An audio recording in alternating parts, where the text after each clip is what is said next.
When Samuel L. Jackson speaks, the world goes silent. He is not a man who hides behind smiles or Hollywood etiquette. He is raw, unfiltered. And when he finally opened up about Steve Harvey, it felt less like a casual opinion, and more like a public reckoning. This was not whispered gossip behind studio walls. This was said on national television, in front of millions. And what he said? It cut deep. Samuel looked straight into the camera and made it clear, he did not care for Steve Harvey. There was no hidden diplomacy, no sugarcoating, no polite Hollywood mask. He meant every single word. And that single statement set social media on fire. Fans rushed to X, formerly Twitter, YouTube, and Instagram, arguing, debating, screaming, what happened between these two? Because this was not just drama. This was betrayal in its purest form. You see, Samuel's loyalty lay elsewhere, with Bernie Mac. And to him, Bernie was not just another comedian. He was a brother. Someone who had stood by him long before the red carpets and flashing lights. Their bond was forged in struggle, in laughter, and in shared pain. Bernie was more than a co-star. He was family. And when Samuel saw Steve Harvey trying to step into Bernie's shadow, calling himself his equal, it hit a nerve. A deep one. Flashback to the filming of Soul Men. Bernie was sick, his health failing fast due to sarcoidosis, a cruel disease eating away at his lungs. Any normal person would have slowed down, taken a step back, but Bernie refused.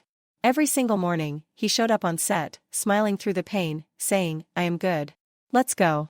That line alone, "I am good," became a symbol of his spirit. He did not want sympathy. He wanted the show to go on. That was Bernie's legacy. And Samuel saw it up close, every single day. It changed him. Their friendship ran even deeper than Hollywood ever knew. Years before fame touched either of them, when Samuel was filming The Negotiator in Chicago, Bernie opened his home to him. He made sure Jackson felt safe, seen, and supported. That was not business. That was brotherhood. And in an industry built on fake smiles and empty promises, that kind of loyalty was everything.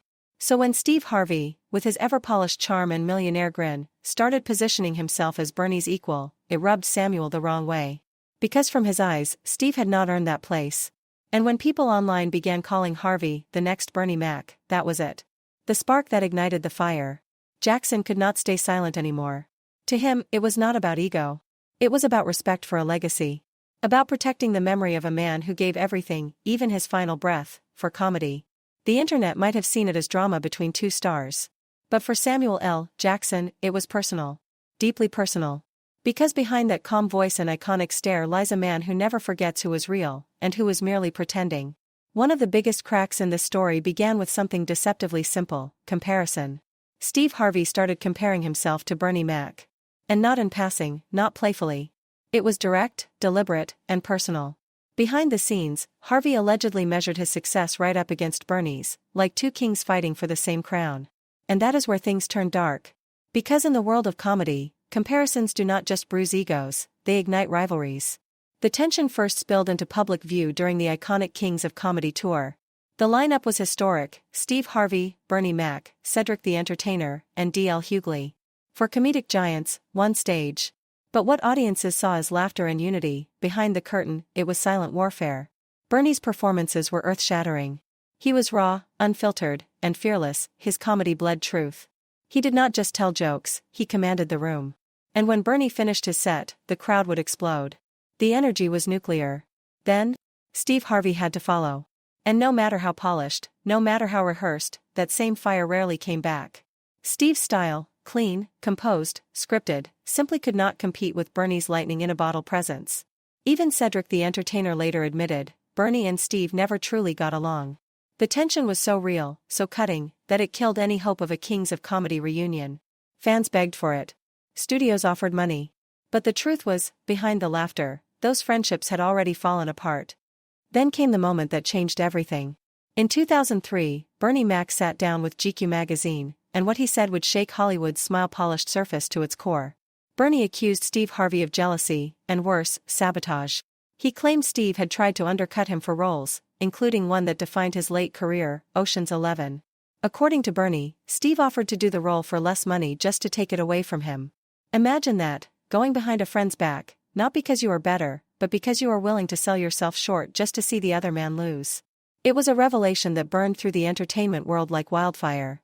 Steve, of course, denied it. He called the claims false. But by then, it was too late. The damage was irreversible. Bernie had spoken his truth, and fans believed him. From that point on, a cloud of distrust followed Steve wherever he went. In the court of public opinion, the verdict was already in. At its core, this feud was not just about comedy. It was about authenticity versus image. Bernie Mac did not play Hollywood's game. He did not bend. He did not pretend. What you saw on stage, that was him. Raw, scarred, and real. He spoke for the working man, the tired mother, the struggling father, and his audience felt that. Steve Harvey, on the other hand, mastered the art of the brand. Every move, every laugh, every word, calculated. Marketable. Television-friendly. And while that brought him success, it also built a wall between him and the kind of raw connection Bernie embodied. That difference, the battle between realness and refinement, was a war that silently shaped their entire dynamic. And then came the moment that showed the world exactly who Bernie Mac was. When he appeared on the Oprah Winfrey Show, the energy in the room shifted. Oprah was used to control. She was calm, centered, and always in charge of her stage. But Bernie walked in with a truth too heavy to control. Oprah wanted to talk about comedy as joy, as entertainment, as something light. But Bernie cut her off, not rudely, but truthfully. He looked her in the eye and said, "Comedy is a battlefield." Those 4 words silenced the studio. He explained that stepping on stage was not fun and games, it was war. It was about survival, about facing audiences who might not even want you there, and still making them laugh through your own pain. He described the pressure as a burden and a responsibility, to make people smile when your own heart is breaking. For one of the rare moments in her career, Oprah's composure cracked. She was humbled right there, not because Bernie disrespected her, but because his honesty shattered the polished illusion of celebrity comfort. And then? Bernie went even deeper. He revealed the price of fame. People were not asking him for autographs anymore, they were asking him for money. Not small amounts. $30,000 here. $150,000 there. The weight of everyone's expectations, everyone's needs, it was crushing him. He said it with a tired smile. And in that moment, the audience saw something they had never seen before, not the performer, not the comedian, but the man. And that, right there, was why Samuel L. Jackson would defend him until his last breath. Because Bernie was real. And in a world built on illusions, realness is the most dangerous thing you can be. When Bernie Mac sat under those studio lights, looked into the camera, and started talking about money and guilt, the entire tone shifted. This was not another celebrity sob story. This was revelation. He called it what it truly was, psychological blackmail.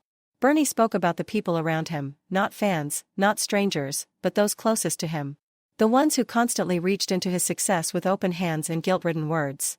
They did not just ask, they manipulated. They twisted kindness into obligation. And Bernie saw it for what it was, a form of control. He said it was not generosity they wanted. It was leverage. That moment stripped away the glossy lie of fame. He exposed its darkest underbelly, the constant pressure to give, to be everyone's savior, to never say no. And that burden? It crushes those who came from nothing. Because people do not see your success as your victory anymore, they see it as their entitlement. And that is why figures like Oprah Winfrey and Steve Harvey feared Bernie Mac. Not because he was loud. Not because he was controversial. But because he was free. He did not play their game of presentation and polish. He walked into rooms they ruled and spoke truths that made them uncomfortable. And in Hollywood, truth-tellers are the most dangerous kind of people. If you want to understand Bernie Mac, the man behind the laughter, you need to understand his philosophy. He was never chasing fame. He was never chasing money. For Bernie, comedy was not a stepping stone to brand deals or corporate stages. It was his art, his weapon, his way of surviving the world. He never wanted to be a celebrity, he wanted to be a master. Bernie openly despised entertainers who were motivated by cash. He called it empty fuel, a spark that burns out fast. For him, money was just the echo of good work, not the goal.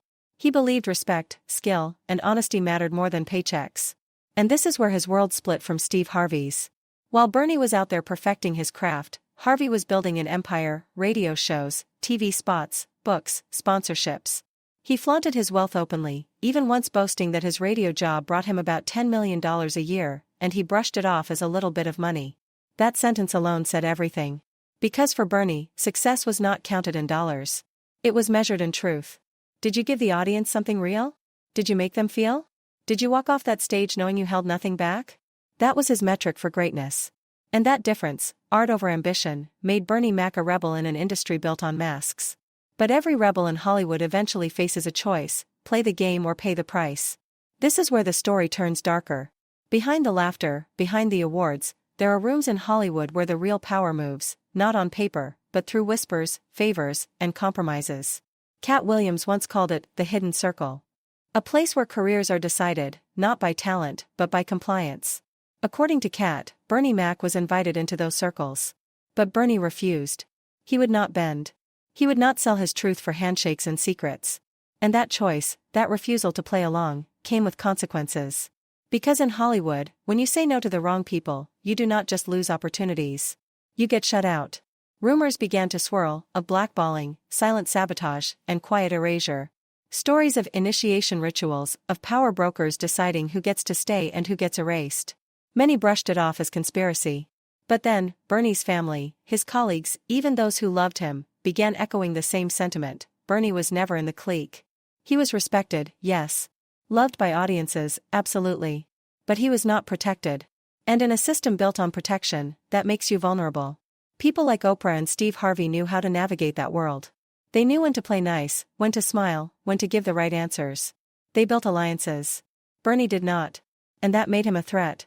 Because Bernie Mac proved you could win hearts and dominate stages without selling your soul. And that terrified them. Because if the audience realized you did not need Hollywood's approval to succeed, the system would crumble. Then came August 2008. Bernie Mac, the fighter, the truth teller, the man who made the world laugh through his pain, was gone. 50 years old. Gone far too soon.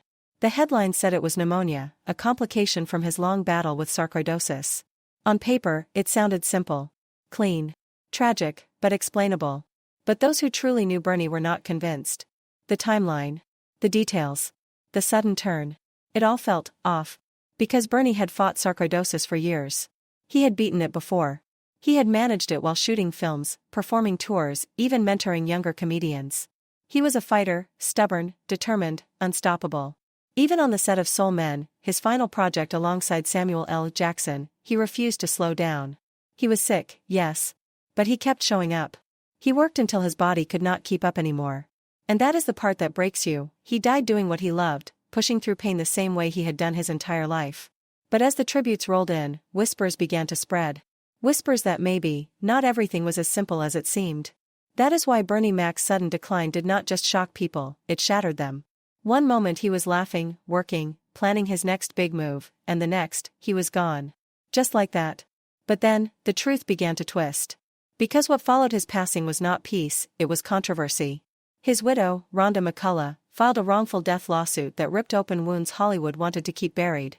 She claimed that Bernie's doctor had failed him, that when Bernie's condition turned critical, the doctor hesitated. Delayed. And in that delay, the unthinkable happened. According to reports, there had been a small, crucial window, a few precious minutes that could have saved his life. But instead of immediate emergency care, there was indecision, silence, hesitation.